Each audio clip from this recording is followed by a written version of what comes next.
이번 합동토론의 과장을 맡은 서울시립대학교 사회복지학과 이준영 교수입니다. 합동토론에 앞서 몇 가지 안내 말씀드리겠습니다. 과열 방지를 위해 과도한 박수나 환호, 야유 등 행동은 자제해 주시고요. 휴대폰 진동으로 해주시기 바랍니다. 기타 후보자에게 피해를 줄 수 있는 언행은 삼가해 주시고 진행요원의 안내에 적극 협조해 주시기 바랍니다. 그럼 지금부터 합동토론회를 시작하도록 하겠습니다. 후보자별 정견 발표 시간은 5분이며 먼저 출마 의견과 공약을 말씀해 주시고 이어서 4가지 공통 질의, 3가지 개별 질의, 후보자 직접 선택형 질의에 대해서 질문당 2분씩 답변해 주시기 바랍니다. 답변 중 1분 추가 시간 사용 찬스를 총 2회에 한해 사용할 수 있습니다. 마무리 발언은 3분이니 후보자별 발표 시간을 잘 지켜주시기 바랍니다. 발표 시간을 효과적으로 사용할 수 있도록 진행요원이 시간을 체크해 드리겠습니다. 정견 발표 순서는 기호 번호 순서대로 진행하겠습니다. 첫 번째 순서는 기호 1번 김현웅 후보님, 두 번째 순서는 기호 2번 공상길 후보님입니다.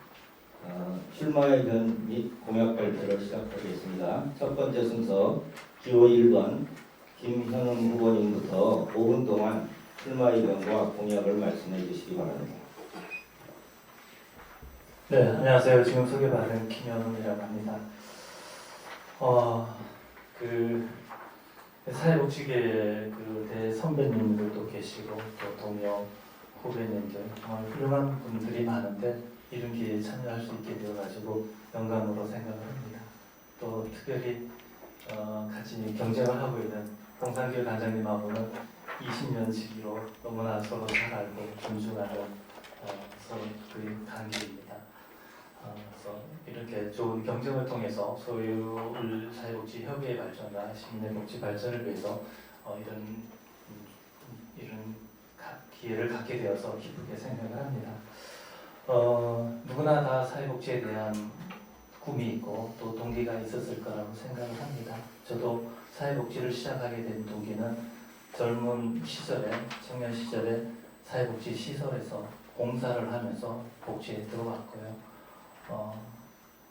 20대 초반에 아동시설에서 봉사를 하면서 어린아이와 놀아주면서 같이 저녁을 먹고 집으로 돌아가려고 할 때 어린아이가 제 소매자락을 잡아당기면서 오빠 또 와야 돼, 나 예뻐해줘야 돼, 이런 소리를 듣게 되었습니다.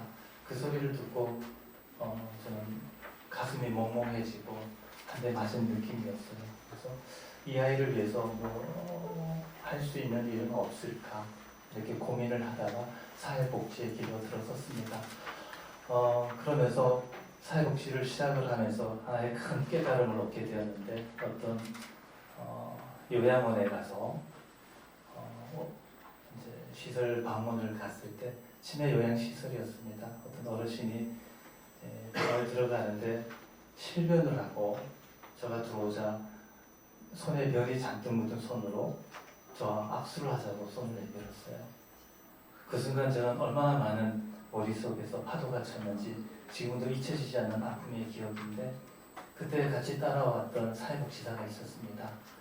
저는 머릿속에 파도가 치기 시작했는데 그 사회복지사는 바로 티슈를 잡아서 어르신의 손을 닦아주더라고요. 그래서 저는 평생 그 기억 때문에 정말 사회복지사로서 열심히 해야 되겠다 이런 생각을 가지고 있습니다. 사회복지 협의회하고 관련 인연이 된 것은 1999년도에 은평구 사회복지 협의회를 만들면서 협의회의 올바른 방향과 나아가야 될 가치를 찾기 위해서 조직에서 배우지 말고 활동에서 배워라, 실천 없는 복지는 공론에 불과하다, 이런 나의 주제를 가지고 지역복지론이라는 사회복지 협의회론이라는 책을 쓰면서 사회복지 협의회하고 인연이 되었고요. 지금 제가 이렇게 출마를 하게 된 이유는 우리나라가 사회복지에 대한 불신체계가 너무나 큽니다. 또한 우리나라는 행정과 또 학계, 현장이 따로따로 노는 게 아닌가, 그 속에서 많이 불합리하고 부조리하고 비상식적인 일들이 너무나 많이 일어나고 있습니다. 그럼에도 불구하고 그런 것들 사회복지협의회가 중심이 되어서 문제 해결을 해야 함에도 불구하고 그런 것들이 협의회가 제대로 역할을 하지 못하지 않았나 이런 생각이 듭니다. 그래서 구체적이고 실체적인 방법으로 이런 문제들을 해결해 가야 되지 않을까 이런 생각이 듭니다. 그래서 사회복지 가치, 사회복지의 정체성을 다시 한번 회복을 해야 되는 때가 왔다고 생각을 합니다. 그래서 우리 스스로 정말 미래에 대한 정확한 책임감과 사명감 또 현실에 대한 분석감을 가지고 변화와 혁신을 해 가지 않으면 사회복지가 제대로 된 역할을 할 수 없을 거라 이런 생각이 듭니다. 그래서 이런 사명감을 가지고 정말 작은 미랄이 되어서 정말 사회복지의 정체성을 다시 한번 회복하고 또 사회복지협의회의 가치와 또 사회복지협의회 다음은 무엇인지 이런 것들을 다시 한번 생각해야 될 때라고 생각을 합니다. 그래서 다시 한번 새로운 가치 속에서 새로운 꿈을 향해 나아가는 그런 협의회가 되었으면 좋겠다는 일념으로 협의회에 출사표를 던지게 되었습니다. 감사합니다. 네, 감사합니다. 다음은 두 번째 순서로 기호 2번 공상길 후보님 5분 동안 출마 의견과 공약을 말씀해 주시기 바랍니다. 네, 존경하는 서울특별시 사회복지협의회 회원 여러분 안녕하십니까? 제13대 서울시 사회복지협의회 회장 선거에 입후한 공상길입니다. 오늘 저는 묻습니다. 서울시의 사회복지인이 원하는 사회복지 현장이 과연 만들어지고 있는지, 서울시의 사회복지 시설과 법인이 추구하는 협의회장이 마련되어 있는지, 그리고 협의회와 서울시 사회복지사협회가 서로 협력하고 소통하며 사회복지 현장의 입장을 대변하고 있는지 말입니다. 서울시의 사회복지인들은 협의회가 모든 문제를 해결해 주기를 기대하고 있지는 않습니다.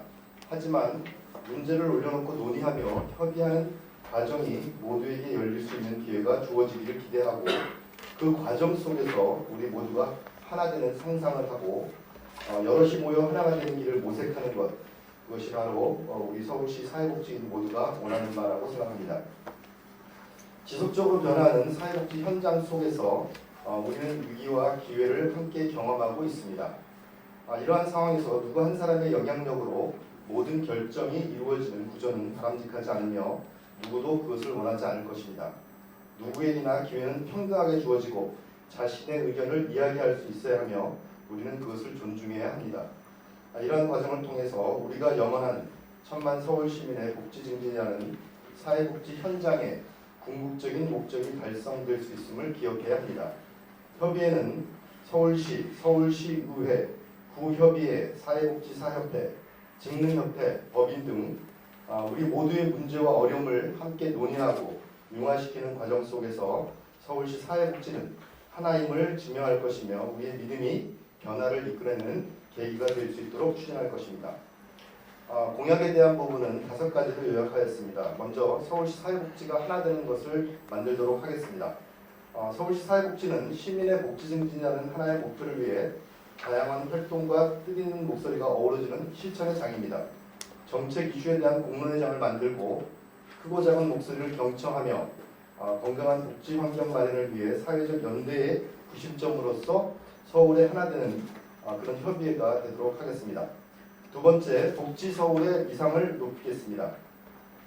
서울시의 제도와 정책이 곧 대한민국의 복지 정책을 선도하듯이 협의회는 행정과 시의회, 구협의회, 직능협회 및 법인 등과의 유기적 회의 체계를 정례화하고 사회복지 현장의 이슈를 의견 수렴을 토대로 제도와 정책이 만들어지고 시민의 삶을 변화시키는, 그래서 시민의 행복한 복지 서울을 만드는 정책 협의 조정 기능을 강화하겠습니다. 세 번째, 협의회의 안정적 운영을 위한 조례를 제정하겠습니다. 모두에게 공평한 햇살처럼 복지 사각지대 해소를 위해서 가칭 협의회 지원에 관한 조례를 제정하고 그에 따라서 협의회가 안정적으로 운영될 수 있도록 만들도록 하겠습니다. 네 번째, 영역별 대표이사제 등 합리적 의사결정 구조를 확립하겠습니다. 지금 그 서울시에는 여러 직능들이 함께 모여서 사회복지 사업을 수행하고 있습니다.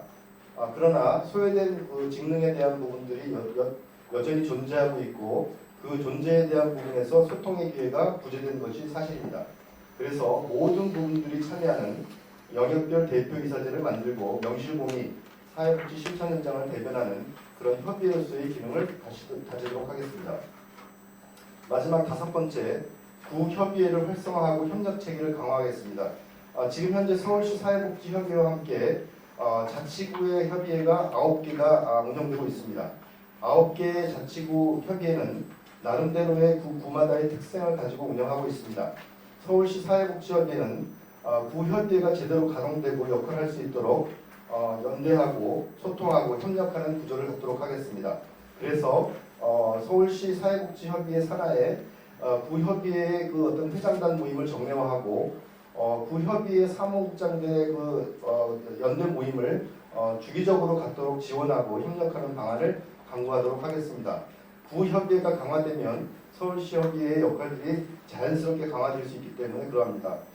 이상으로 발전 계획에 대한 정면 발표와 의견들을 말씀드렸습니다. 공약에 대한 부분을 말씀드렸습니다. 감사합니다. 네, 감사합니다. 다음은 공통질의가 4가지가 있습니다. 그 중에 첫 번째 질문입니다. 후보자의 경력과 경험에서 사회복지 협의회 발전을 위한 실질적인 역할을 수행할 수 있는 강점이 무엇인지 말씀해 주십시오. 사회복지 총 경력만으로 회장으로서의 역할을 수행할 수 있다고 생각하지는 않으므로 이에 대해 실질적으로 노하우와 역할에 대해서 말씀해 주시기 바랍니다. 먼저 김현은 후보님께서 하시고요. 그 다음은 공상길 후보님 순으로 말씀해 주시기 바랍니다. 네, 그 1999년도에 그러니까 지금으로부터 딱 20년 전인 것 같습니다.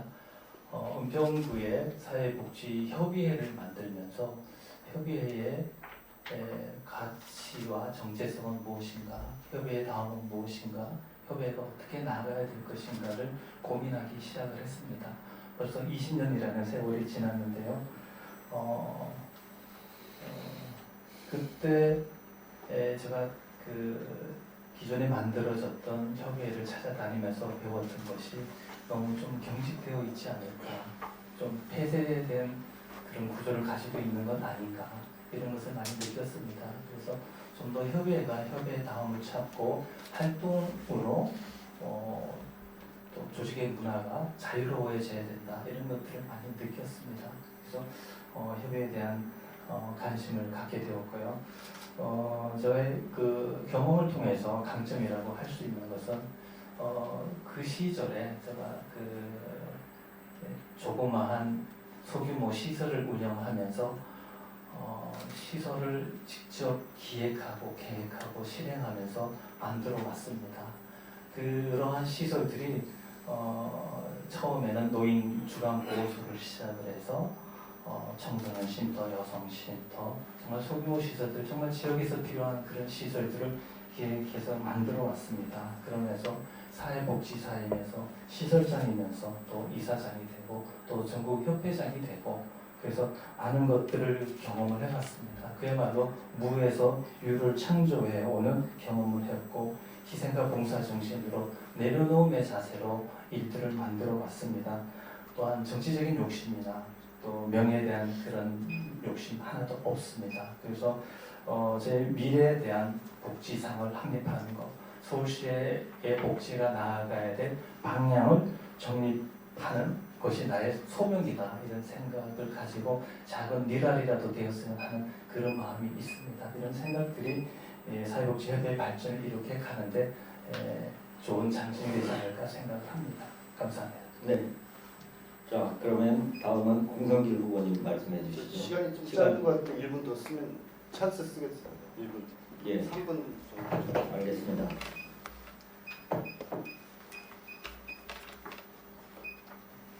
네, 시작하면 되나요? 예. 네, 저는 그 사회복지관, 노인복지관, 장애인복지관, 재가노인복지사업, 노숙인 사업 등의 다양한 사회복지 영역에서의 경험이 있습니다. 이를 통해 서울시 사회복지 직능이 안고 있는 집안 문제점들을 잘 이해하고 있다고 생각합니다. 2004년 이명박 전 시장 재임 중에 박미섭 서울복지협 대표 퇴진운동 그리고 사회복지당 보조금 현실화 투쟁 당시 투쟁 부위원장을 맡아서 명동성당에서 시위를 진행했고요. 6개월간의 1인 시위를 통해서 우리가 얻을 수 있는 것을 쟁취했 경험이 있습니다. 2010년 5월 12일 서울시 사회복지관 협회장 당시 오세훈 전 서울시장과의 코리아나 호텔 조천 만남을 통해서 5년 동안 동결된 사회복지사 인건비 문제를 제기했고요. 그때 서울복지단의 이수정 박사팀과 함께 연계해서 공무원 임금의 95%까지 5년 이내에 달성시키겠다는 공약을 받아냈습니다. 그리고 그것이 그 직무들끼리 모여서 논의를 하라는 그런 공무원들의 어떤 결정이 있었는데요. 저는 이것이 굉장히 교활한 관료들의 그 교활한 행태라고 생각합니다. 그때 결국 그 직무들이 안고 있는 여러 가지 문제점들을 합의해내지 못했고 그래서 만든 것이 서울시 사회복지연대회의를 만들게 되는 경우입니다. 사회복지연대회의를 통해서 사회복지사들의 처우 개선을 이루어냈다고 생각합니다. 아직도 뭐 갈 길은 멀지만 많은 부분에 단임금 체계를 만들어냈고요. 그러한 부분을 통해서 사회복지사들이 변화될 수 있는 그런 기회를 만들었다고 생각합니다. 영등포 사회복지협의회 이사와 정책위원회 위원장을 맡으면서 기초자치단체의 그 협의회가 얼마나 어렵게 일을 하는지에 대한 부분을 잘 이해하고 있습니다. 그러한 부분에서 함께 연대해야 될 필요성을 느껴서 사회복지 정책위원회를 만들어서 사회복지 시설들이 영등포 내에 있는 사회복지 시설들이 함께 모여서 협의회와 함께 논의하는 구도회장을 만들어내기도 했습니다. 아울러 서울시 사회복지사협회 수석 부회장의 역할과 또한 서울시 사회복지협회 부회장을 맡으면서 서울시 사회복지를 대표하는 두 단체가 힘을 모아서 화합하지 않으면 안 된다는 것을 피부로 느꼈습니다.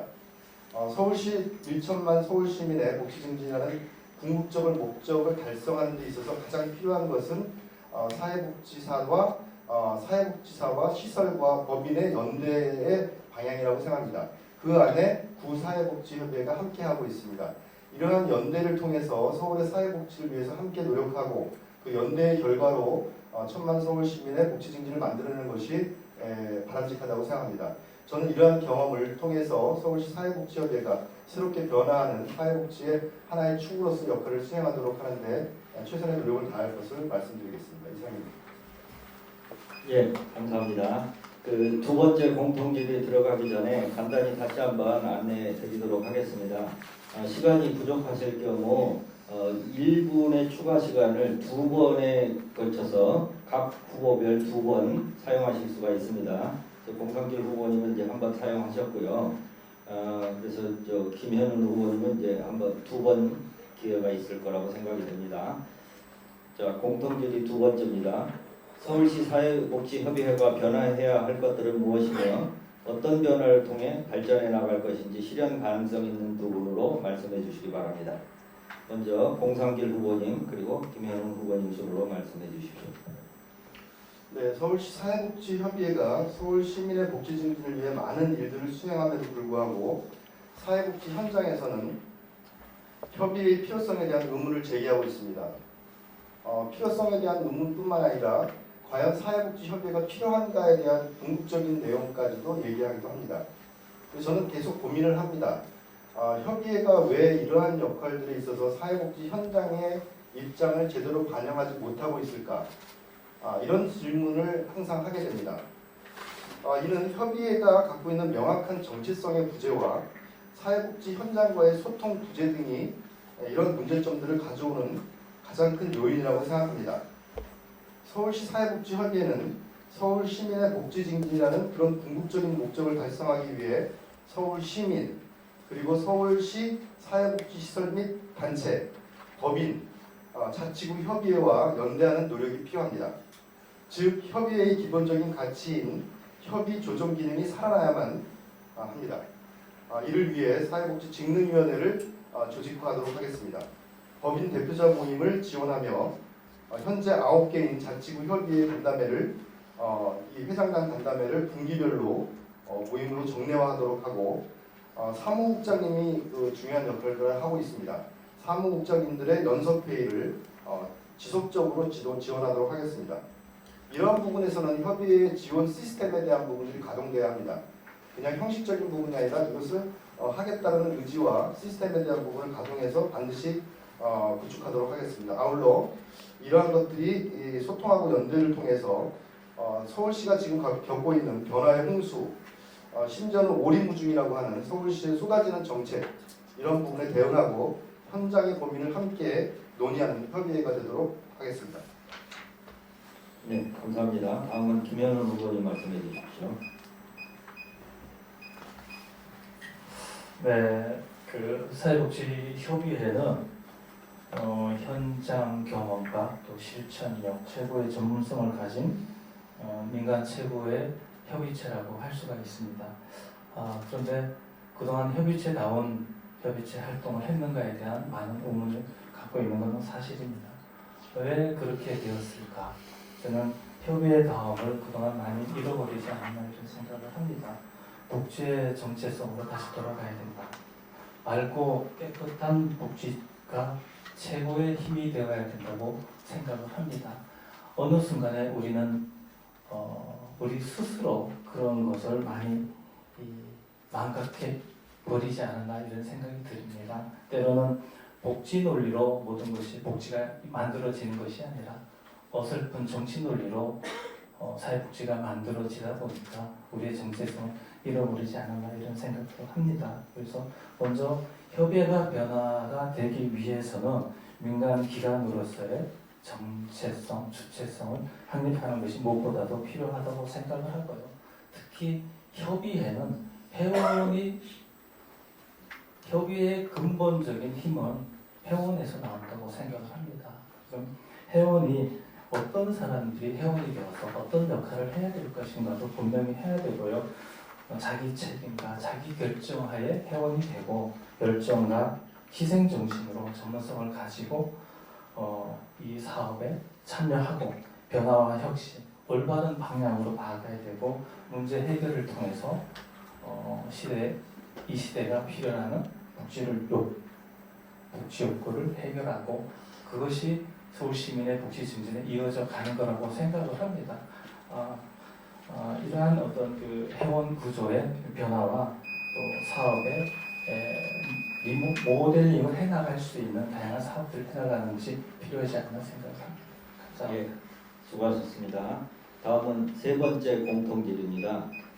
현재 서울시의 복지정책은 대형 사회복지시설, 사회복지법인을 중심으로 이루어지고 있는데 회장이 되시면 상대적으로 소외되고 있는 소규모 시설, 기타 법인 등에 대한 정책 결정, 지원 등에 대해 확대할 방안 또는 의견을 말씀해 주시기 바랍니다.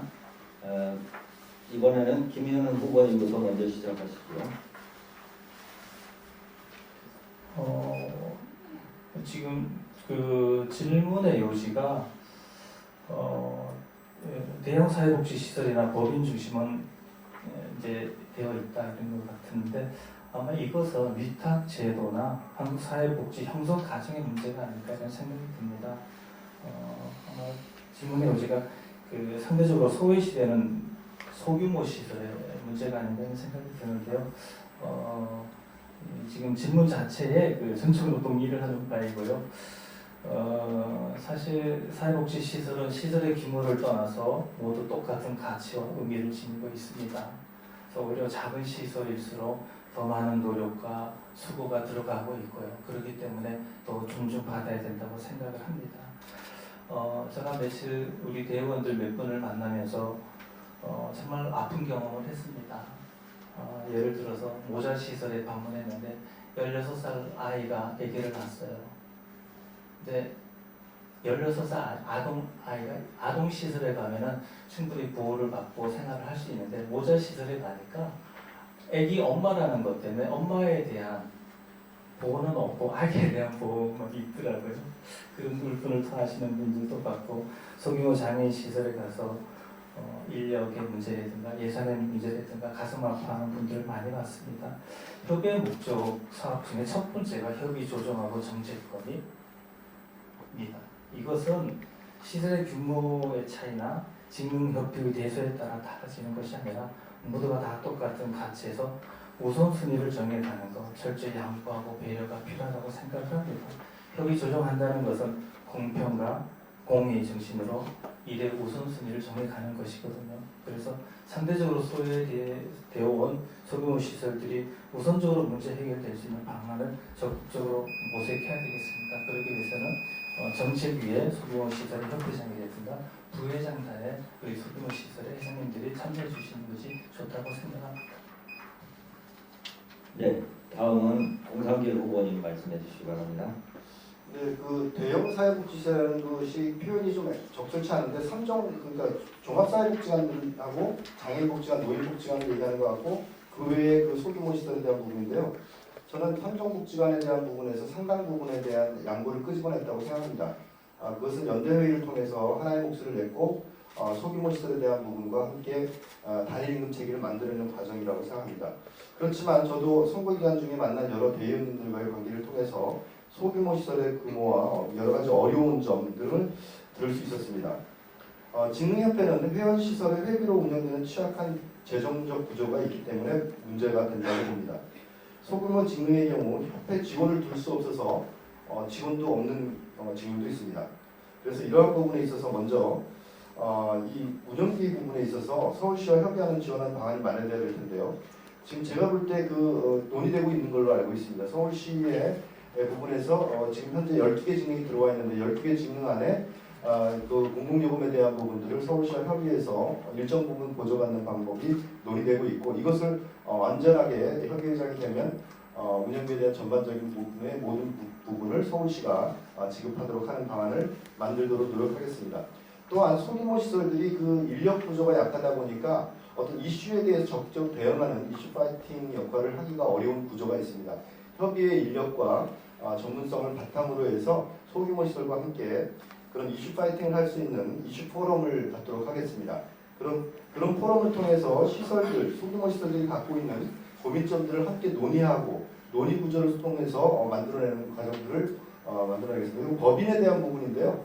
우리나라 법인이 굉장히 영세합니다. 시설에 대한 부분들이 영세하다 보니까 법인이 갖고 있는 고민이 있는데 그런 법인과의 고민들을 함께 논의해서 협의회가 그런 논의 구조에서 중요한 역할을 하도록 하겠습니다.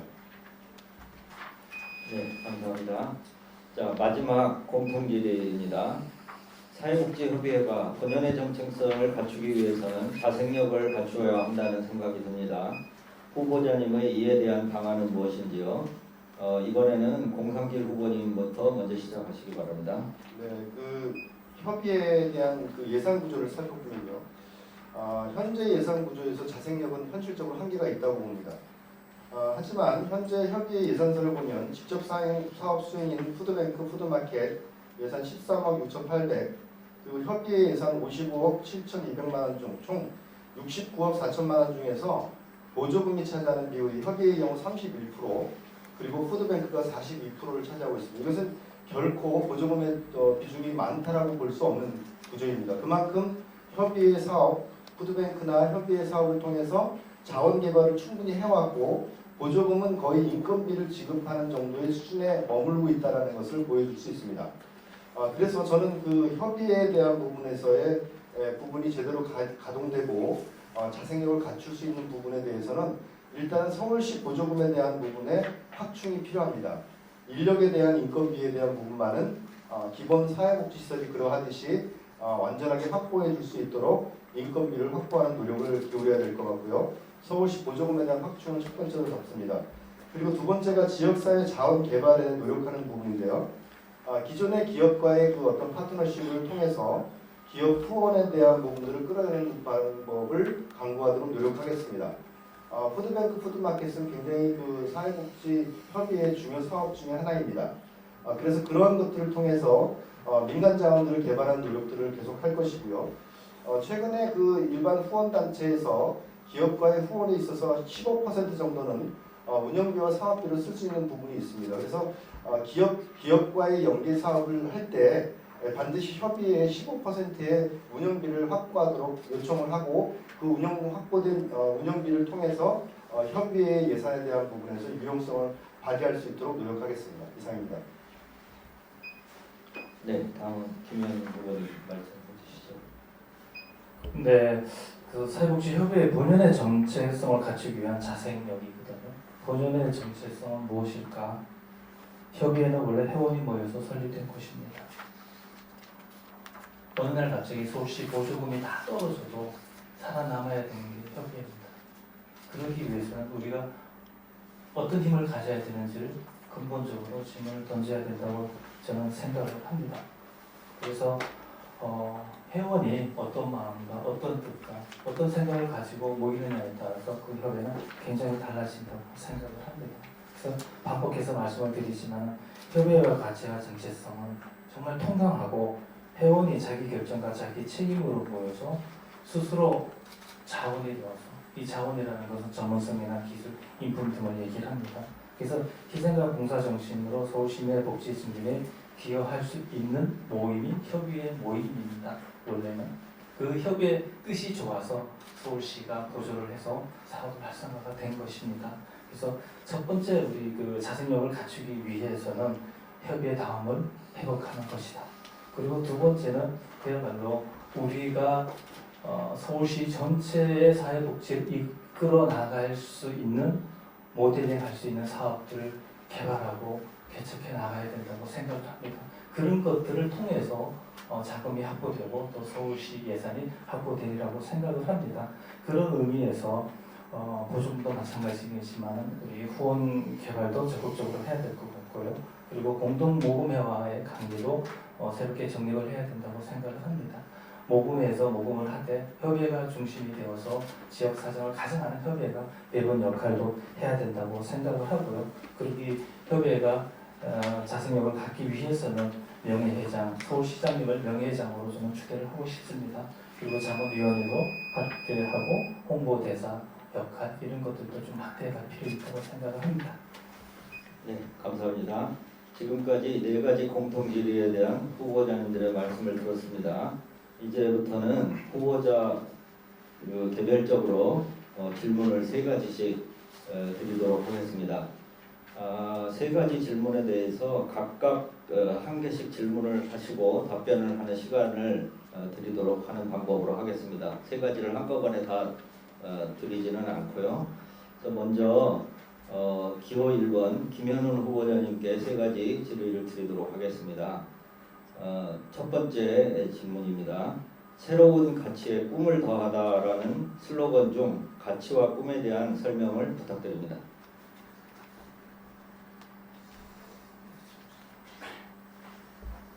네, 가치라는 것은 인간의 욕구나 관심, 경제적인 것이냐, 사회적인 것이냐, 이론적인 거냐, 도덕적인 거냐에 따라서 가치가 조금 다를 수는 있습니다. 그러나 대체로 인간의 욕구나 관심 이런 것들이 올바른 것, 좋은 것, 뭐 이런 것들을 얘기하지 않는 그런 생각이 듭니다. 바람직한 것에 대한 판단 기준을 가치라고 생각을 합니다. 협의회의 가치를 확립하는 것, 또 협회가 그동안 저는 그 가치적인 측면에서 많이 흔들려 왔지 않았나 이런 생각이 듭니다. 협회의 고유 목적에 충실했는지, 어쩌면 정치에 흔들려 오지는 않았는지, 아니면 개인의 욕심이나 조직 그런 것 때문에 조직 자체가 위기를 맞은 적은 없는지 우리에게 자신 한번 질문을 던져야 된다고 생각을 합니다. 협회가 어떠한 외부 환경에도 흔들리지 않는 가치 위에 설 수 있는 것은 무엇인지, 협의의 그 존재 자체가 힘이 될 수 있는 것은 무엇인지, 저는 그것을 협의의 새로운 가치라고 생각을 합니다. 그러기 위해서는 그야말로 사회복지의 정신에 만으로도 우뚝 섰을 때 지역사회가, 정치계가, 사회계가, 경제계가 사회복지를 우러러보고 지원해 줄 수 있는 그런 가치를 우리 스스로 확립을 해야 된다 이렇게 생각을 해야 됩니다. 그리고 꿈이라는 것은 희망, 기대, 설렘 등으로 표현할 수가 있는데 정말 소규모 시설들, 사회복지 시설들이 겪고 있는 어려움 이런 것들을 어렵고 힘들 때마다 기댈 수 있는 곳이 되어야 된다고 생각을 합니다. 언제나 큰 언덕, 큰 나무가 되는 협의회가 되어야 되지 않을까 생각을 하고요. 미래로 나아갈 수 있는 방향을 분명하게 제시할 수 있는, 또 그리고 미래에 대한 책임감과 사명감을 다할 수 있는 그런 협의회에 돼야 된다고 생각을 합니다. 네, 감사합니다. 다음은 두 번째 질의입니다.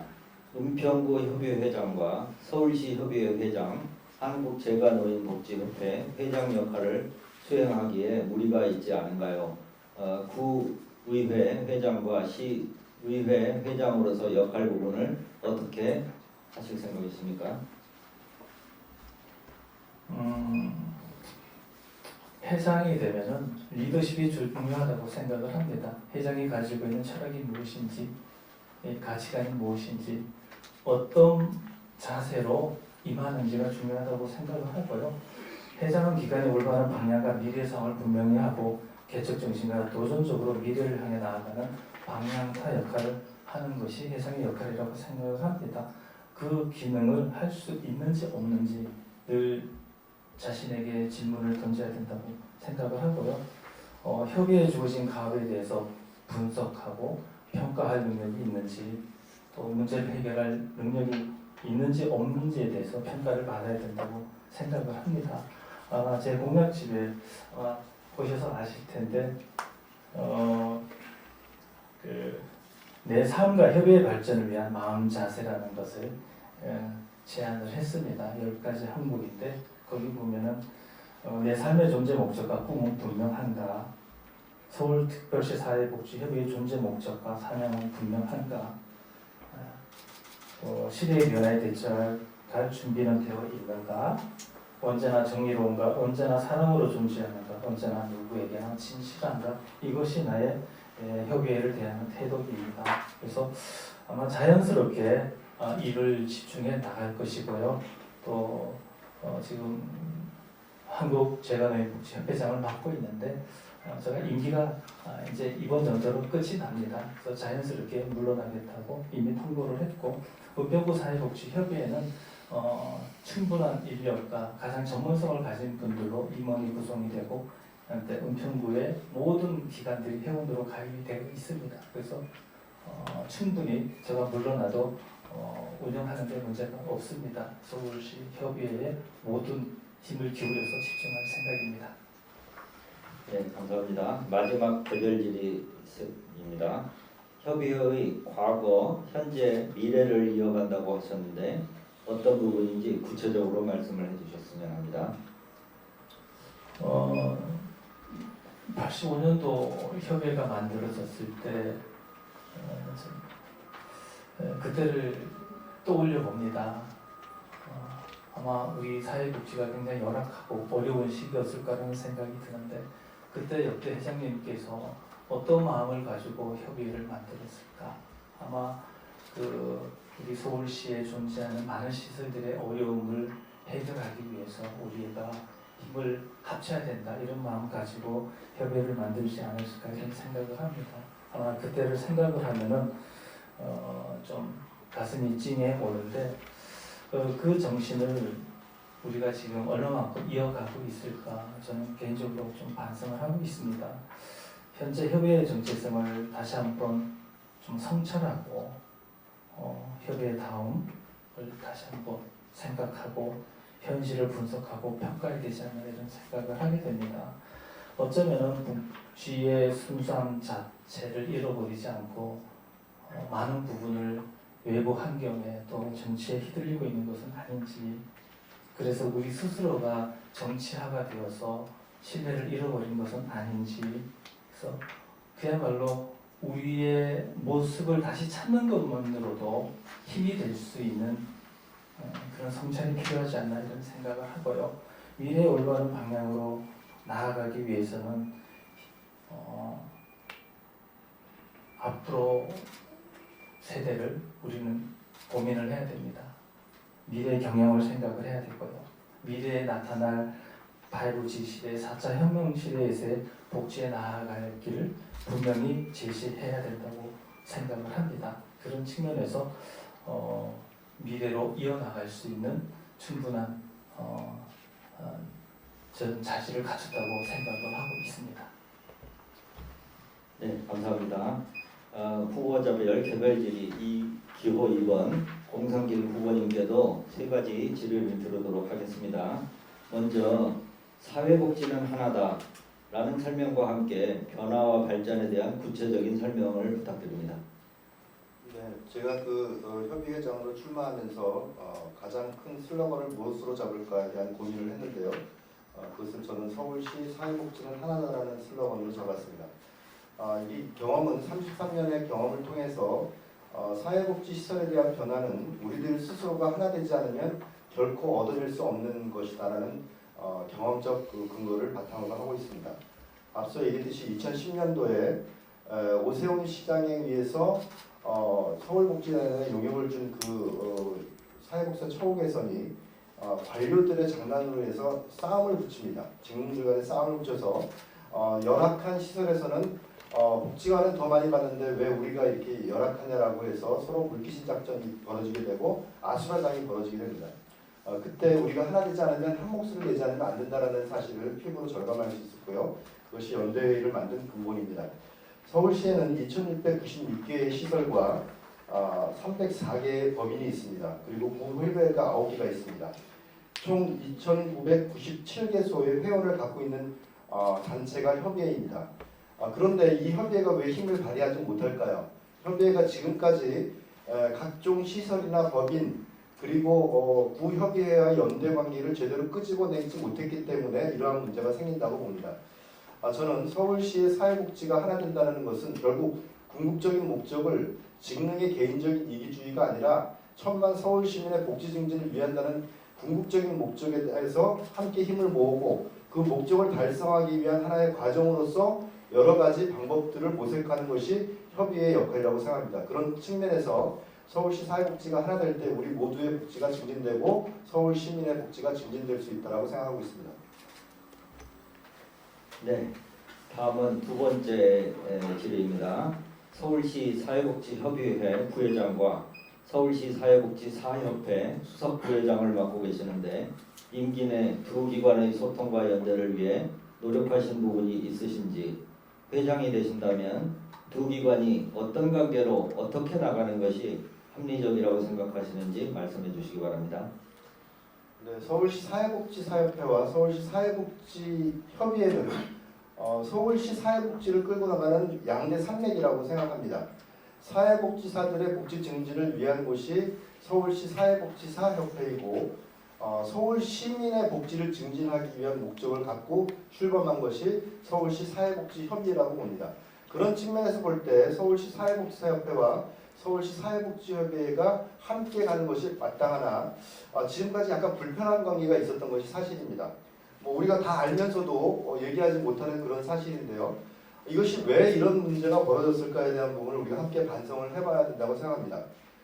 그런 측면에서는 그 서울시 사회복지사협회의 수석부회장을 현재 맡고 있고 서울시 사회복지협의회의 부회장직을 맡고 있기 때문에 이 두 단체 간의 다리를 놓을 수 있는 가교 역할을 할 수 있는 좋은 역할을 수행할 수 있으리라고 생각합니다. 그래서 서울시 사회복지사협회와 서울시 사회복지협의회가 서울 시민의 복지 증진이라는 공동의 목적을 달성하기 위해서 힘을 모을 때 우리의 힘을 발휘할 수 있고요. 사회복지사들이 일하는 터전이 사회복지 시설이고 사회복지 법입니다. 그러나 현재 바라보는 시각은 사회복지사들에게 있어서 시설은 적폐 세력의 하나의 원상이라고 볼 수 있는 그런 부분으로 부정적으로 바라보는 것도 또한 사실입니다. 이러한 부분들이 왜 생겼는가를 우리가 함께 반성을 해야 합니다. 시설장님을 포함한 법인의 대표자 그리고 구협의회에 대한 부분에서 함께 논의하고 사회복지사들이 행복한 그 구조를 만드는 것이 중요하지만 그것은 하나의 수단이고 그 수단을 통해서 얻을 수 있는 궁극적인 목적은 결국 서울 시민의 복지 증진이라는 것이기 때문에 그 궁극적인 목적을 향해서 함께 힘을 모아 나가는 관계가 필요하다고 생각하고 그 역할들을 성실하게 수행하도록 노력하겠습니다. 네, 감사합니다. 마지막 개별 질의입니다. 영역별 대표이사제라고 하는 것은 어떤 의미인지 말씀해 주시기 바랍니다.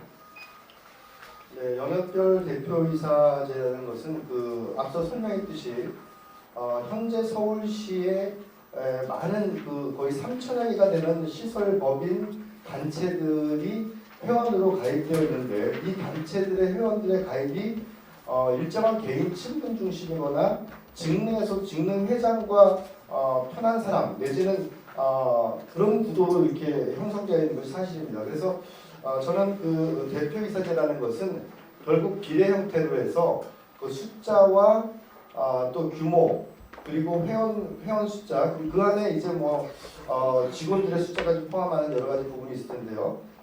협의회 그 개방형으로 운영되는 회원 구조, 이 회원 구조를 체계화시키는 작업을 하는 것이 필요하다고 생각합니다. 그리고 직능을 통해서 회원을 가입하고 있지만 저는 지금 현재 400개 정도가 가입되어 있는 상태입니다. 이 400개가 가입했다는 것은 회비도 없는데도 불구하고 400개까지밖에 가입하지 못했다는 것은 저는 구조적으로 뭔가 문제가 있다고 보고요. 뭔가의 욕구를 협의회가 제대로 채워주지 못하기 때문에 그러한 것이 있다고 봅니다.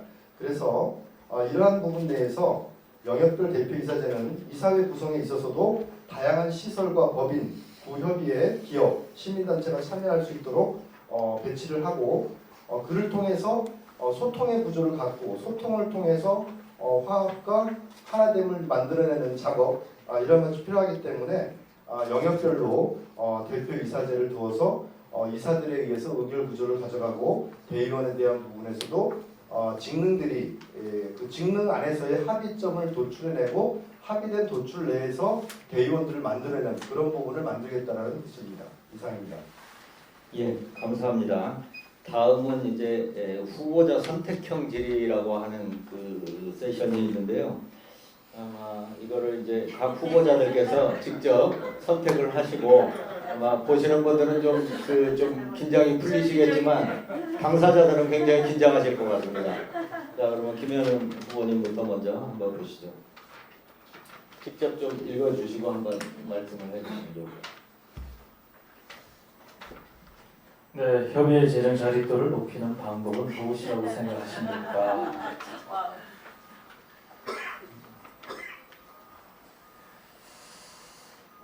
아까도 잠깐 말씀드렸는데요. 서울시에 보조금이 하나도 없을 때, 다 떨어졌을 때, 내년도 서울시 예산이 다 줄어들었다. 그래도 남아서 이 협의회를 작동시킬 수 있는 게 저는 그것이 가장 큰 협의회의 힘이라고 생각을 합니다.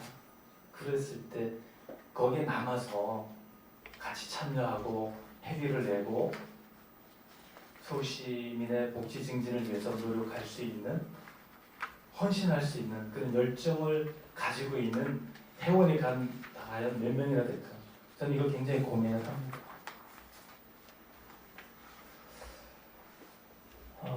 저는 지금 구조로 가지고는 모래알처럼 다 흩어지지 않을까 하는 생각이 듭니다. 저는 이 모래알을 단단한 진흙으로 만들기 위해서는 어떻게 가져가야 될 것인가를 저는 심각하게 고민해야 된다고 봅니다.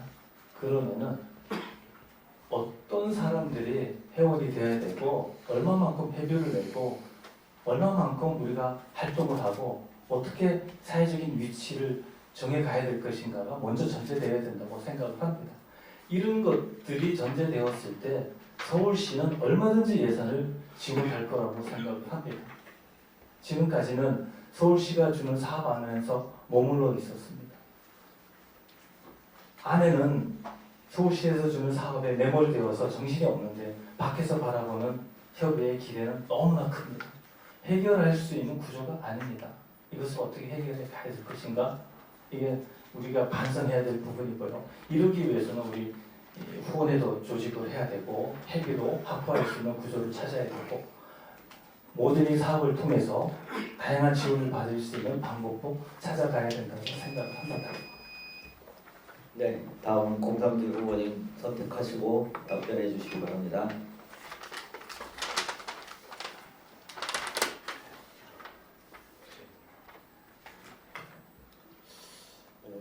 각 직능협회 직원들의 처우는 복지시설에서 근무하는 종사자보다 상대적으로 열악한 환경에서 근무하고 있는데 이에 대한 개선책은 있는지 궁금합니다.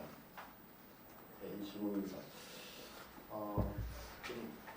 굉장히 어려운 질문일 수 있습니다. 왜냐하면 앞서도 얘기했지만 직능협회 직원들에 대한 부분들은 직능협회 회비에 의해서 운영되고 있습니다.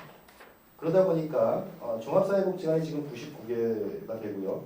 장애인복지관이 50개, 노인복지관이 46개이기 때문에 그러한 정도의 사이즈가 되는 복지관들에게 있어서는 회원들의 회비가 어느 정도 일정한 부담이 되어도 운영될 수 있는 인력 구조를 가지고 있다고 봅니다. 그럼에도 불구하고 부담이 많이 느껴지죠. 그러나 소규모 시설의 경우에는 시설장이 그 행정 업무를 보고 있는 구조입니다. 그래서 한부모가족 시설연합회 같은 경우는 협회 직원도 없어요. 그러니까 그 에라논이라는 그쪽 그 시설의 그 회장이 되면 그 시설에서 일하는 사무국장이 그 간사의 역할을 맡아서 보고 있는 것이 현실입니다. 이것이 직능협회의 현실이고요. 직능협회는 또한 인건비에 대한 부분이 사회복지시설 인건비 기준 체계로 따르지 못하고 있습니다. 그러다 보니까 회비에 의해서 운영되는 이 구조 안에서는 이 직원들에 대한 처우 개선을 이루어내기가 정말 힘든 구조입니다. 그래서 저는 좀 더 적극적으로 직능협회가 회원들을 설득하고 회원들에 의해서 회비를 받을 수 있는 구조를 만들어내고 그 회비를 받는 데 있어서 서울시 보조금에 의해서 회비를 납부할 수 있는 구조를 만들어내고 그래서 그 협회가 자립할 수 있는 구조를 만들어내는 것이 필요하다고 생각합니다. 협의회가 이 모든 것을 해결해 줄 수는 없습니다. 앞서 말씀드렸듯이 직능협회 안에 12개 있는 시설이 지금 들어와 있는데요. 12개 시설에 대한 운영비만이라도 서울시하고 협의해서 이 부분에 대한 사용료, 서울시 시설 사용료에 대한 부분이거든요. 이게 서울복지단은 다 이렇게 서울시가 다 주는 예산으로 주는 건데 직능협회에 대해서는 어쨌든 그런 부분들을 확충하고 노력하도록 하겠습니다. 네, 감사합니다. 지금까지 공통질의와 개별질의 그리고 후보자 선택형 질의까지 다 마쳤습니다. 이제 마지막으로 마무리 발언을 해주시기 바랍니다. 발표 시간은 아직 남았나요? 네. 몇 개를 하기로 했나요? 죄송합니다. 시간 4시 20분 정도까지. 4시 20분까지 계속 선택형 질문을 저는 하나만 하는 줄 알았습니다.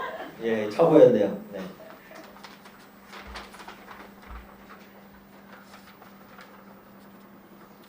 회원의 회비가 없고 권리를 제한하고 있는 것에 대해서 어떻게 생각하십니까? 제한이라는 것은 선거권을 의미하는데요. 이 부분은 아까 그 김현우 후보도 제기했는데요. 협의회가 현재 구조에서 이상적으로 회비에서 운영되는 것이 바람직합니다. 그렇지만 현재 구조에서 회비에 의한 구조를 끄집어내는 것은 현실적으로 불가능하다고 저는 보고 있습니다. 그래서 그러한 의미에서 순서가 다를 수 있지만 회원의 회비에 대한 부분은 좀 더 넓은 의미로 해서 직능들이 끌어안는 부분으로 가는 것이 바람직하다.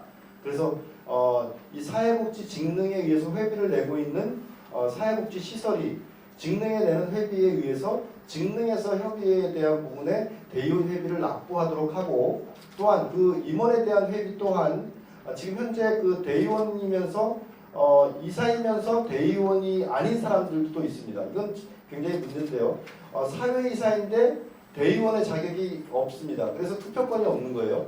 이사회가 이사임에도 불구하고 투표권이 없는 구조, 이것은 상당히 심각한 문제라고 볼 수 있습니다. 그래서 그분들에 대해서도 저는 그 직능에서 수행할 수 없다면 그 시설에서나 아니면 본인 개인이 참여하더라도 좀 더 그 회비 납부에 대한 권한도 주고 선거권에 대한 부분도 주는 것이 필요합니다. 서울시의 7,100명의 사회복지사에 의해서 회장 선거가 이루어지고 있습니다. 지금 현재 68명의 대의원에서 뽑는 협의회 그 회장의 위상과 서울시 사회복지사협회 위상이 어느 것이 클지에 대해서 저는 반문할 수밖에 없습니다.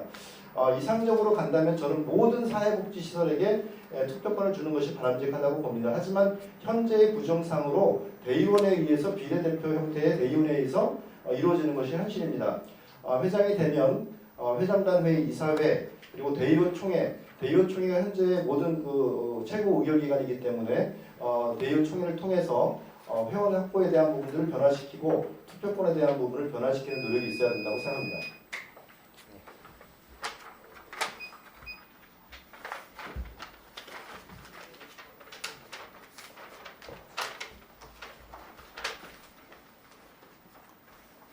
네, 이번에 부담금이 없는 것에 어떻게 생각하십니까?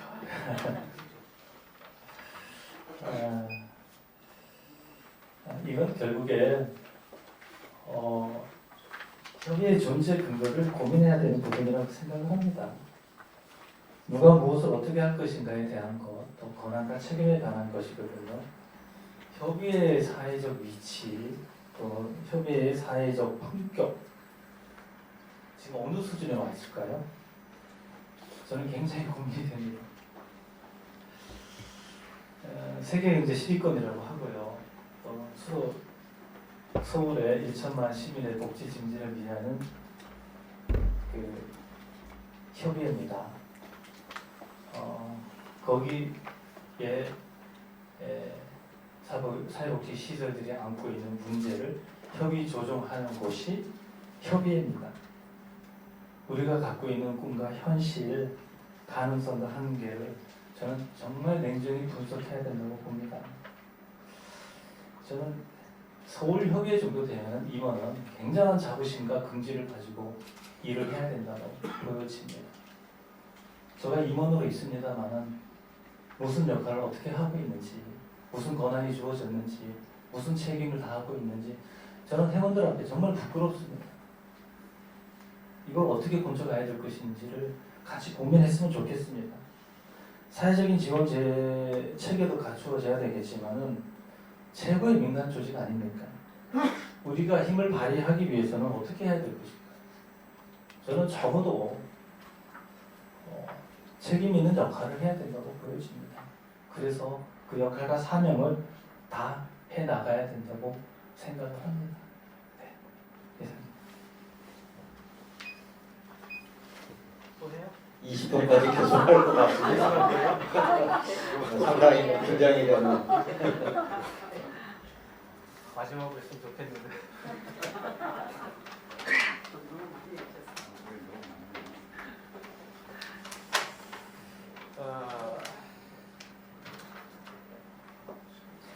다양한 사회복지 정책들로 여러 제도들이 만들어지고 있는 상황에 서울시와의 관계 및 협의 역할은 무엇이라고 생각을 합니까?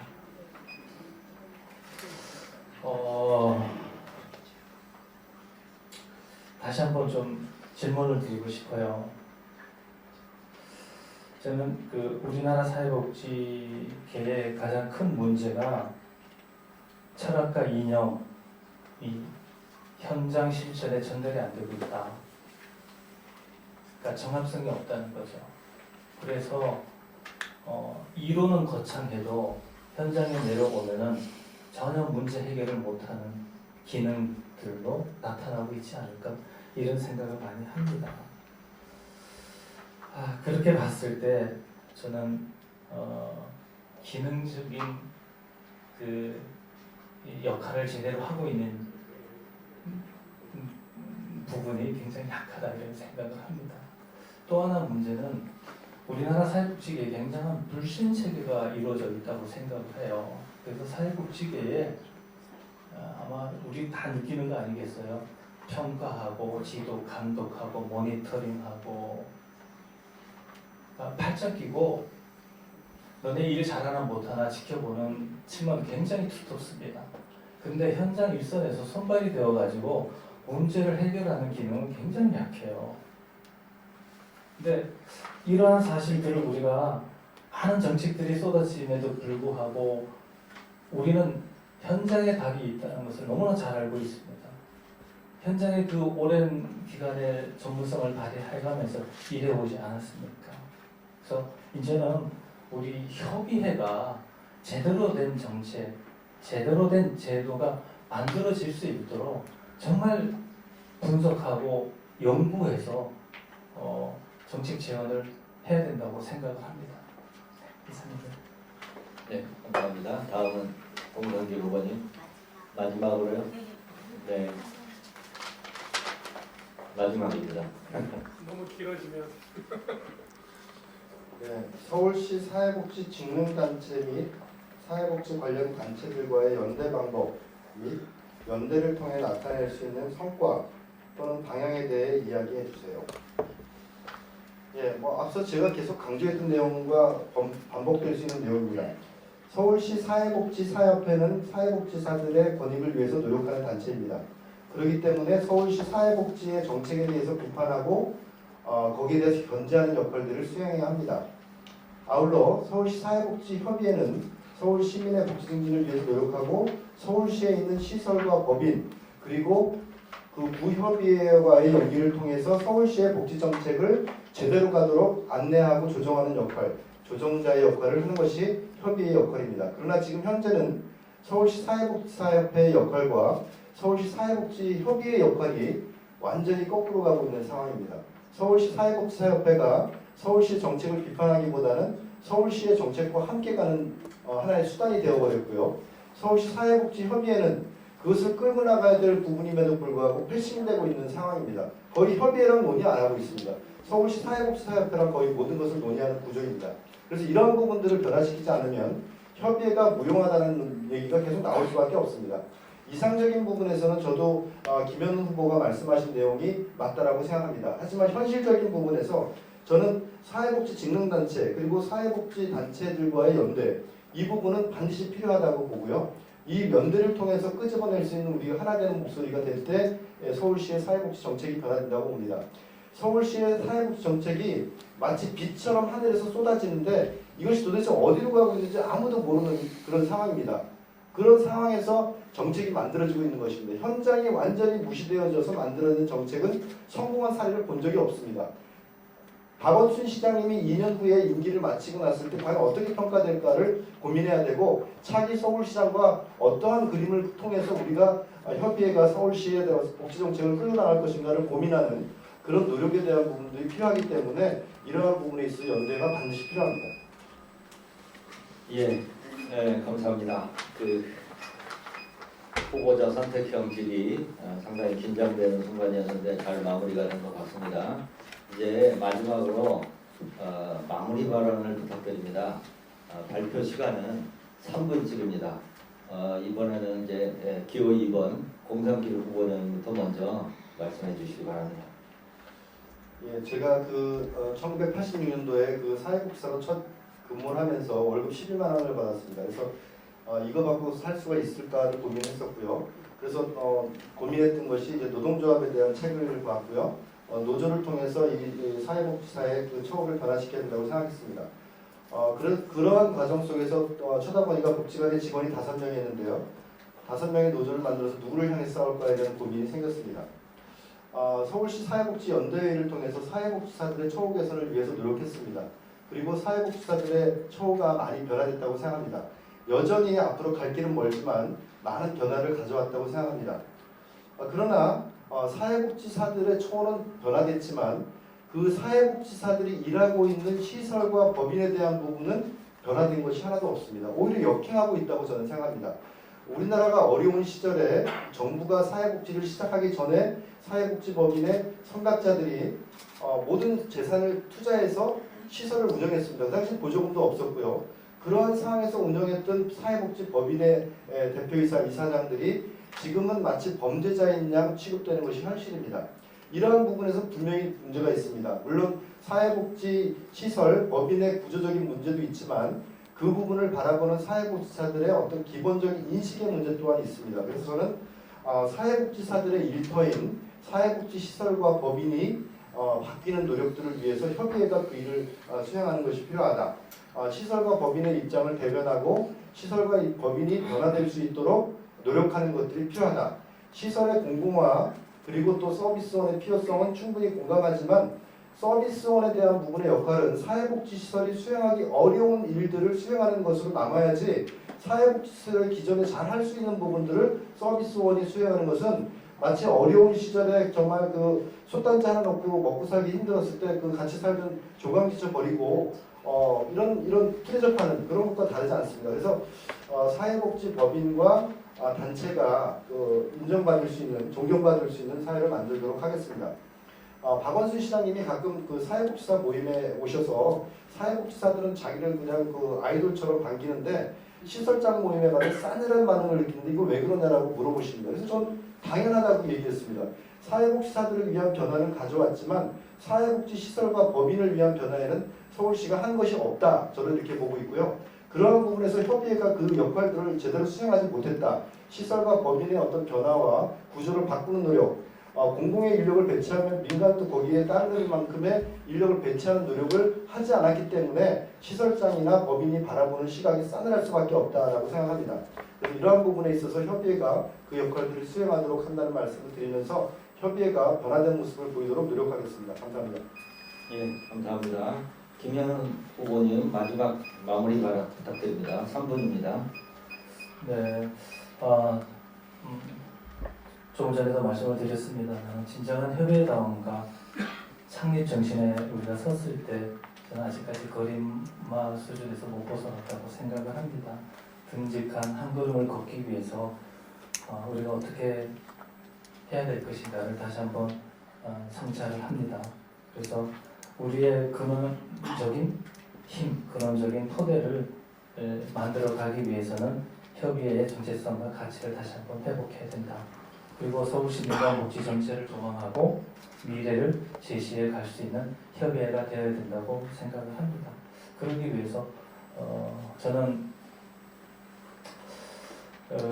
내가 믿는 신 앞에서 하루하루 최선을 다하면서 정의롭고 진실되고 사랑하는 삶을 살기를 고백을 했습니다. 그래서 정치에도 명예에도 관심이 없습니다. 처음 조그만 소규모 시설을 운영을 하면서 사회복지사로서 눈물로 시작을 했습니다. 그러면서 시설장이 되었고 또 이사장이 되었고 저 국회의장이 되었습니다. 저는 사회복지를 꿈꾸는 모든 사람들에게 희망이 되어야 되겠다. 희망의 증인이 되어야 되겠다는 것이 내 삶의 목표였습니다. 정말 작은 미랄이 되어서 협의의 다음을 회복하고 또 협의에서 활동하는 모든 협회가 공평하게 대접받고 서울시의 복지 미래를 또 복지의 미래상을 함께 만들어가고 싶습니다. 그래서 서울 시민의 복지가 조금이라도 증진될 수 있다면 저는 작은 미랄이 되겠다. 그런 사명감에 불타고 있습니다. 우리 대의원 여러분들과 함께 손잡고 나아가고 싶습니다. 감사합니다. 예, 감사합니다. 예, 지금까지 후보자님들의 공약과 질의응답 그리고 마무리 발언까지 들으셨습니다. 마치기 전에 현장에 계신 분들께서 혹시 질문이 있으시면 2분 정도 받도록 하겠습니다. 먼저 한번 말씀하시고요. 혹시 다른 분이 있으신가요? 먼저 그러면 일단 질문을 마이크를 좀 어떻게 전달해 드리는 방법이 있을까요?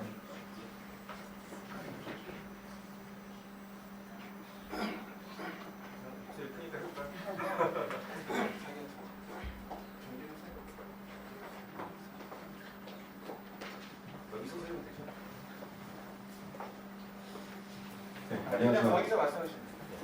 네, 안녕하세요. 저는 그 협의에 각별한 관심까지는 아니고요. 항상 옆에서 지켜보면서 응원하고 있는 사람 중에 한 분입니다. 그래서 우리 그 김현은 후보님 그리고 공상기 후보님 두 분이서 말씀하시는 거 듣고 있으니까 앞으로 협의회가 굉장히 발전하겠다 이런 기대에 눈물이 나올 정도로 그러고 있습니다. 근데 궁금한 게 하나 있어서 좀 여쭤봅니다. 그래서 두 분께 먼저 질문 드리는 게 아니라 선관위나 주최 측 쪽에 한번 여쭤보려고 합니다. 말씀 너무 잘 하시고 듣다 보니까 어떤 분들이 투표를 하지라고 하면서 홈페이지 들어가서 대의원 현황을 좀 봤습니다. 봤는데 한 분이 같은 이름으로 두 분이시더라고요. 대의원으로. 그러면은 이분이 한 분이신지 두 분이신지 동명일인이신지 동명 1인이신지 해서 궁금해서 한번 여쭤보겠습니다. 네, 제가 답변드리겠습니다. 지난번 그 선관위 회의에서도 이 부분에 대한 문제가 나왔는데요. 그게 그 동일인이 맞고요. 그런데 동일인인데 한 분은 지역협의회의 대의원으로서 의원이고 또 한 분은 다른 이제 개인 자격 그 기반위의 대표입니다. 그래서 그 지역의 대표로서는 본인이 투표 중에 한 표만 행사를 해야 되니까 개인 쪽에 행사를 하고 지역협의회에서 다른 그 위임할 수 있거든요. 국장이나. 그래서 위임에 의한 이렇게 투표 행사를 하는 것을 정리를 했습니다. 그러면은 1인 분이 한 분이시라고 하면 그분이 투표가 어쨌든 두 개가 있는 거네요. 아니 그게 말씀을 드렸지만 한 분은 자연인으로서 본인이 그 투표권이 있는 것이 아니라 그 지역을 대표하는 분으로서의 투표권이 있었기 때문에 그 지역에서 그 대표 위임을 해서 투표권을 행사하는 것으로. 알겠습니다. 궁금해서 여쭤봤고 네. 그렇다면 저는 잘 약간 좀 상식적으로 제가 초등학교 때부터 반장 선거를 하면서 항상 떨어졌거든요. 근데 초등학교 때도 보통은 1인 1투표로 하잖아요. 그리고 동네 PC방에서 온라인 게임방 이런 데 할 때도 보면 리더 선정할 때도 1인 투표인데 서울에 대해 서울시 사회복지협의회가 이 위임을 한다? 이거가 조금 맞지 않는 것 같은 개인적으로 그렇습니다. 그래서 그렇다면 질문을 좀 드리자면 여기서 고치자라고 제가 말씀을 드리기 어려웠고요. 그러면 두 후보자님은 어떻게 생각하시는지에 대해서 한번 여쭤보고 싶습니다. 이상 마치겠습니다. 자, 그러면 누가 먼저 시작을 하실까요? 우리 공 후보자님께서 먼저 한번.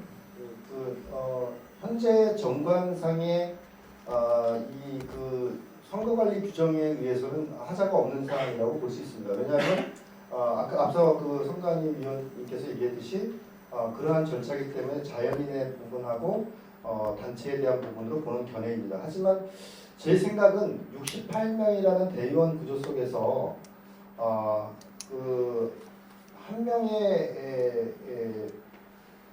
명의 표를 행사하는 것이 당연하다고 저는 상식적으로 이해가 되고요. 근데 묘하게 또 이번에 또 후보님이 또 그 대상이 됐어요. 그래서 이 부분에 대해서는 뭐 이번 선거에서는 저는 건들 수 있는 사항은 아니라고 보고요. 다음 선거에서는 이러한 부분들에 대해서는 좀 두 개 중에 하나는 포기하는 것이 맞다라고 보는 것이 제 개인적인 상식선에서의 의견이라고 볼 수 있습니다. 혹시 거기에 대해서 언급을 하시겠습니까? 저는 선관위에 위임하도록 하겠습니다. 네, 언급은 하겠습니다. 예, 선관위의 해석에 따라서 따르기로 하셨습니다. 자, 그러면 마지막 한 분 더 질문이 있으신가요? 네.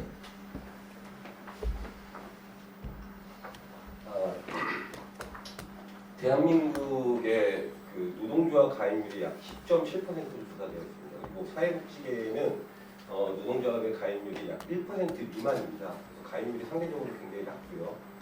우리 사회복지협의회에서는 노동조합이 2016년부터 창립총회를 통해서 지금 운영 중에 있는데요. 만약에 그 회장님으로 당선이 된다면 노사 간의 상생을 위한 지원과 노력, 그건 어떻게 생각을 하시는지 견해에 대해서 보십니다.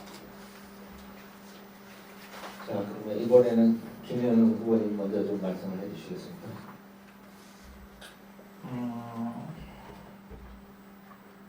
노동조합이 그 사회복지 조직의 건전한 성장과 발전에 또 합리적인 운영에 도움이 된다면은 필요하다고 생각을 합니다.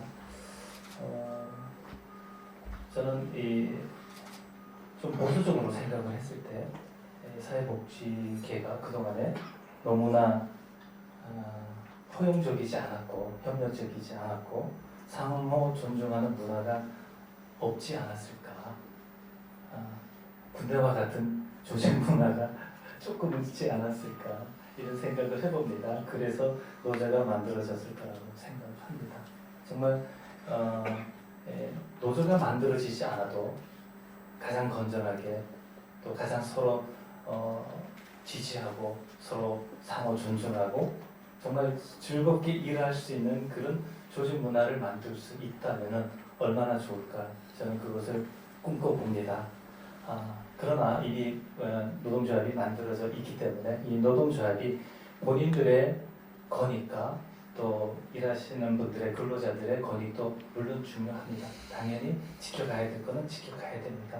그렇지만 동시에 우리를 통해서 서비스를 받고 있는 이용자들의 권익, 또 이용자들의 인권 이런 것까지도 함께 고민하고 지켜갈 수 있는 그런 노조가 되면 참 좋지 않을까 이렇게 생각을 하고요. 노조가 협의회 노조가 모든 사회복지 시설들에게 아름답게 비춰질 수 있도록 멋지게 비춰질 수 있도록 그런 역할을 좀 스스로에게도 묻고 그런 역할을 해가면 좋겠다 이런 생각을 갖고 있습니다. 네, 감사합니다. 다음은 권상일 후보님 말씀하시죠. 예, 뭐 저도 앞서 말씀드렸듯이 사회복지 노조는 반드시 필요하다라고 생각합니다.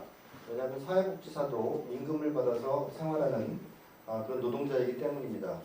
그런데 저도 이제 그 김현훈 회장님하고 뜻을 같이 하는 부분 중에 하나가 노동자이긴 노동자이나 값싼 셀러리맨은 아니다. 우리는 그 부분은 뭐냐면 우리가 일하고 있는 부분들은 클라이언트에 대한 부분과 지역사회의 문제에 대한 부분을 함께 고민하는 문제를 해결하는 전문가 집단이기 때문에 그러합니다. 그래서 저는 우리 사회복지 노조가 그러한 부분에서 이제 모델이 될 수 있는 그런 부분이 되면 어떨까. 서울시 사회복지협의회를 통해서 건강한 노사관계를 형성하고 또한 그 부분들이 진행이 정말 공동의 목적, 그러니까 그 개인의 어떤 이익에 머무르는 것이 아니라 서울시 사회복지에 대해서 함께 고민하고 현안의 문제를 함께 논의할 수 있는 구조의 장이 되는 그런 노조의 모습으로 변화될 수 있는 부분이 필요하겠다 생각이 듭니다. 협의회 노조 설립 단계부터 저는 뭐 사측의 입장으로 같이 참여했고요. 생각보다 서울시 사회복지협의회 노조가 굉장히 온건한 노조라고 저는 평가를 합니다. 그러한 부분에서 사회복지계의 노조에 대한 약간의 그런 어떤 걱정들을 많이 하시는데요. 이것이 우리가 지금 현재 사회복지 시설에서 하고 있는 노사협의회와 거의 다 같은 내용이라고 볼 수 있고요. 그것이 좀 더 구체화되고 체계화된 부분이 노동조합이라고 생각합니다. 그래서 그러한 부분을 통해서 서울시 사회복지계가 서울시 협의회 모델을 통해서 보편화될 수 있는 구도로 갈 수 있으면 좋겠다라는 생각을 해봤습니다. 네, 자 모두들 수고하셨습니다. 오늘 후보자 합동 토론에 나와 공약과 정책 방향을 밝혀주신 두 후보자님께 감사드립니다. 선거가 끝나는 날까지 후보자들 모두 파이팅 할 수 있도록 큰 박수로 응원해 주시기 바랍니다.